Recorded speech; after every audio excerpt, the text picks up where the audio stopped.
Morning, everyone. Welcome to another This Might Hurt. Happy Wednesday to you. I am a little bit early today, actually. I have some groceries to pick up.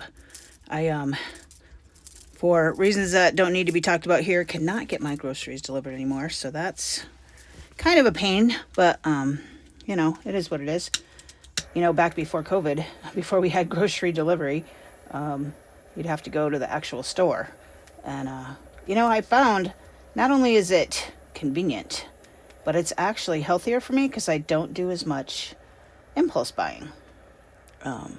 And being that I do kind of have that propensity to like to shop and check out the carts and so forth, when I do my grocery shopping, which is things that I need, I kind of trick myself into getting that hit of dopamine without hurting myself. So we can always take those things that are our coping skills and point them in a direction that is not harmful. So tell my clients that all the time.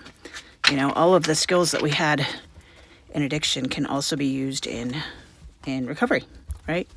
We were relentless about getting our drugs and alcohol, and now we can be relentless about our recovery. So, So I will be up at Walmart here shortly to pick up my order for the day and do all the things. Yeah. And it saves me a bunch of time, right? So think about a $5 delivery fee is the hour and a half and the aggravation of other people, for me anyway, worth $5? Absolutely. Absolutely. So let's get started. Energies for today. Seven of Cups with that Eight of Swords. Okay, so they're coming out. That was the energy that was coming yesterday, so it's finally here. Seven of Cups, illusion, too many choices, just not knowing what to do with what, right? A complete lack of clarity. And that's okay, because out of chaos comes clarity, right? We have to have things in chaos in order for it to become clear.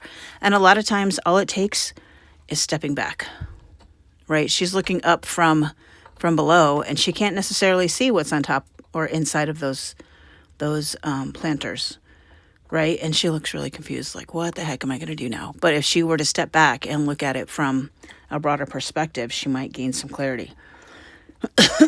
Along with that illusion is the self-sabotage, the beating yourself up. Self-sabotage has come up a lot this week. So I'm curious, even in my own life outside of the cards, self-sabotage has been kind of coming up. And I often wonder what the self-sabotage is, right? So it might be things that have served us for a really long time, things that we have used as safety mechanisms, as defense mechanisms that are just not effective in your new world. And it's time to let those things go. But you don't want to see it because it's just become habit, right? The woolly mammoth is on a script, and it's time to change the script, right? Maybe you don't want to see that it's a script, but it is. It's time to come out of that illusion, self-sabotage, defense mechanism. Like, you're safe now, right? So my clients came up with a saying that we use because, I teach the woolly mammoth in class, and I tell them all about how back in the saber-toothed tiger days, right, if you weren't part of the group, then that meant you were going to get eaten by the tiger. And so they made a graphic that was there are no tigers, right? So when you're activated and so forth, you can literally say there are no tigers and see if that helps. Maybe it will, maybe it won't, but it can't hurt, right? That's for sure. But yeah, this I feel like this 7 and 8, this progression of emotion into thoughts and words is about telling yourself there are no tigers, right? Emotion and thoughts and words, complete opposites, right? So your amygdala would be more the emotions, your woolly mammoth, and the rider on top is more of the Eight of Swords. But if the emotion is big enough, it can control the rider. So the rider beating the cognitive portion, and the rider sits on top of the woolly mammoth. So it's a thing. Anyway, knowing that your emotions can overtake your thoughts, basically, is what that boils down to. So somewhere in our lives today, there is an emotional stampede of the woolly mammoth, maybe, or maybe just some sort of illusion, right? So then we've got the Hierophant in reverse. That is questioning the belief systems of what came before you, right? So the Hierophant in the upright would be all of the things that we were taught. Typically, this refers to some sort of spiritual religious leader, I feel like it's just belief systems in general. And it's just, you're starting to realize that maybe what you believe is not what everyone believes. To the Queen of Swords in reverse. And you might be unapologetically brutal about it. And that's okay. That's human. That's human, right? Because when you really find your truth and you haven't spoken it for 30, 40, 50 years, it's going to come off as brutal, right? It's going to come off that way to other people because it does, right? Because you've spent so long ignoring it that it got loud. Sorry about that. Okay, serious frog in my throat today. The Hierophant is the number 5 card. It's also the Taurus card. I'm trying to think of what else I want to say about it. I think it's just bucking the system, really. Shattering the illusions of what you thought were your belief systems and having them be different than what they are, right? And your truth might be the direct opposite of somebody else's truth looking at the same situation, because we don't know that. Okay, I'll give you an example. So yesterday I was coming out of my office, and there was a gentleman standing there with a vape in his hand and smoke coming out of his mouth. And I stopped dead and I said, "Are you smoking in my building?" And he looked dead at me and said, "No." And I go, "Come on, I just saw the smoke come out of your mouth." "No, you didn't." I said, "Okay, well, regardless, I'm going to need you to go outside, right? Like, I'm not going to argue with you. You just need to go outside."